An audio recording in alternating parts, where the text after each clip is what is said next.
직장인이 정말 근본적으로 자유로워지려면 일단 스스로 정의를 하고요. 그 개념을 현실 속에 도입해야 하죠. 사실 직장인은 프로 스포츠 선수와 저는 다르지 않다고 생각해요. 예를 들면 손흥민 선수가 2015년에 토트넘으로 이적했잖아요. 그리고 2021년에는 25년까지 4년간 재계약을 했습니다. 직장인도 손흥민 선수와 크게 다르지 않다고 생각합니다. 손흥민도 프로입니다. 그리고 우리도 프로입니다. 우리도 늘 회사와 재계약을 맺어야 해요. 정규직이라도 정년이 어느 정도 보장돼 있어도 상관없어요. 스스로 말미를 정하고 4년마다 재계약을 맺자는 것입니다. 물론 자신이 정한 계약이기에 실제로는 회사를 빼고 자신감 있는 가상의 계약입니다. 이때 중요한 것은 별개로 자신의 시스템을 키우고 있어야 합니다. 그래서 그렇게 정한 기간 동안 직장과 경쟁을 붙이는 것이죠. 1번은 직장 시스템이 재계약 조건이고요. 2번은 자신이 만든 시스템의 실적입니다. 그렇게 1, 2번을 경쟁을 붙여서 내가 보유하고 있는 현금 흐름 시스템이 월급을 능가하지 못하면 또다시 몇 년간 직장과 재계약을 맺어야 하는 것이고요. 당연히 능가를 하게 되면 자신의 시스템으로 이적을 하는 것이죠. 1번에서 2번으로 말이죠. 왜냐하면 우리는 프로이기 때문입니다. 유명한 축구 선수도 잘해야 다음 월드컵까지 그리고 매우 몸을 잘 관리한다 하더라도 그 다음 월드컵까지 볼 수 있을 거예요.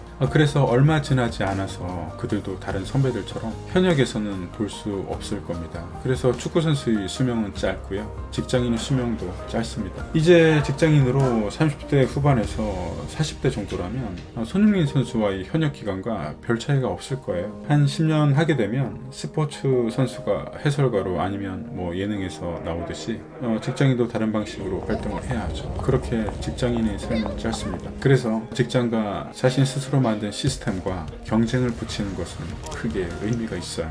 정말 직장이 다는 아닙니다. 그래서 직장에 있는 동안은 자기 소유권을 뺏기지 않아야 하고요. 그래야 그 생명력이 자신을 중심으로 계속 이어지면서 프로답게 살게 됩니다. 여기서 말했던 자기 소유권은 두 가지예요. 첫 번째는 정신적 소유권입니다. 늘 정신적 소유권은 자신에게 두어야 합니다. 그러나 자칫 직장에 넘겨주기 매우 쉽습니다.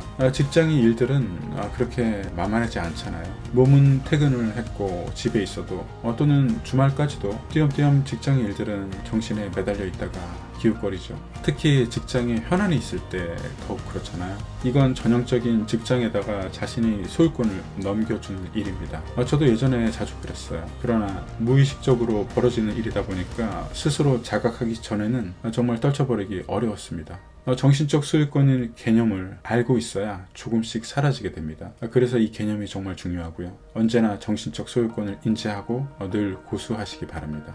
두 번째는 신체적 소유권입니다. 이건 다 알고 있잖아요. 야근이나 평일 저녁에 이어지는 술자리, 직장 관련된 사모임, 주말 행사나 직장과 관련된 경조사 같은 것들입니다. 이런 것들을 그대로 받아들이면 자신의 시간을 정말 상당히 많이 잠식되어 가고요. 이것은 계속 증가하게 됩니다. 이런 것들은 오로지 직장에서 승부를 보지 않는 이상은 정말 필수적인 것 외에는 정리하는 게 좋아요. 제가 잘 따져보니까 보통 절반은 애매한 것들이에요. 이런 것들은 과감하게 정리하길 바라겠습니다. 이런 정신적, 신체적 소유권을 업무 시간 외에는 다 자신에게 가져와야 하고요. 프로답게 말이죠. 이것은 무척 합법적이고요. 직장 윤리에도 전혀 어긋나지 않습니다. 이렇게 지켜낸 정신적, 신체적 소유권과 유무형적인 자원들을 다 모아서 오로지 자신의 시스템에 할당시키는 것이죠. 곧 직장과 맺은 가상적 계약과 스스로 무척 자발적으로 종료시킬 수 있는 것이고요. 점점 자기 스스로 기획했고 욕망했던 방식으로 삶의 구조 자체가 변화하게 됩니다. 이것이 직장인이 자유를 얻는 근본적인 루트라고 저는 생각하고요. 이렇게 루트를 잡고 하루를 시작하세요. 여기에서 또 하나가 있어요. 제가 정말 좋아하는 늘 하루를 시작하는 방식을 알려드릴게요. 이건 정말 추천드리고 싶어요. 아침에 일어나면 맨 먼저 눈을 감고요. 단 1분만 해도 되니까 쉽습니다. 편하게 앉아서 머릿속에서 그날 하루를 디테일하게 쫓아가 보는 거예요. 그 순서대로 상상하는 겁니다. 상상은 가장 베스트 시나리오로 머릿속으로 그립니다. 예를 들면 이렇게 말이죠. 아침에 가장 먼저 보는 가족에게 오늘은 좀 더 크게 미소를 짓고 치아를 드러내면서 웃고 인사를 하며 물론 상대도 밝게 받아준다. 오전에 가는 미팅건이 있는데 나는 상대 이야기를 잘 들어주다가 내 제안을 물어오는 협상 상대자에게 단단히 간단하고 명료하게 내 방향성을 전달하고선 그가 무척 만족스럽게 듣고 있다가 웃음을 머금게 된다. 그는 매우 만족스러워했고 그렇게 그 협의는 잘 마무리되었다.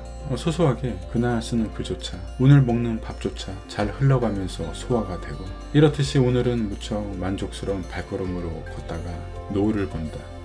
오늘도 정말 내가 상상했던 영화의 한 장면 같다. 이렇게 말이죠. 자신이 바라는 가장 최상의 상황을 머릿속으로 그립니다. 그날 중요한 일이나 특별한 이벤트가 있다면 반드시 포함시켜야겠죠. 이것이 제가 하고 있는 명상의 방법입니다. 하다 보니까 이게 가장 효과가 좋더라고요. 무엇보다 저는 늘 현실에 효과적인 걸 좋아해요. 이렇게 하면 대부분 현실에서도 그대로 기억이 나더라고요. 그래서 정말 눈을 비비고 나오는 그날 아침에도 아내에게 좀 더 밝은 얼굴로 잘 잤어? 라고 미소를 주면 아침부터 집안 분위기가 밝아지고요. 시작부터 좋아집니다. 또한 그날 만나는 사람도 물론 협상이 필요한 상대자이기 때문에 무척 사무적인 자리지만 그 사람에게도 새벽에 그려보았던 것이 기억이 났는지 어느새 상상했던 것을 흉내내고 있는 자신을 보게 됩니다.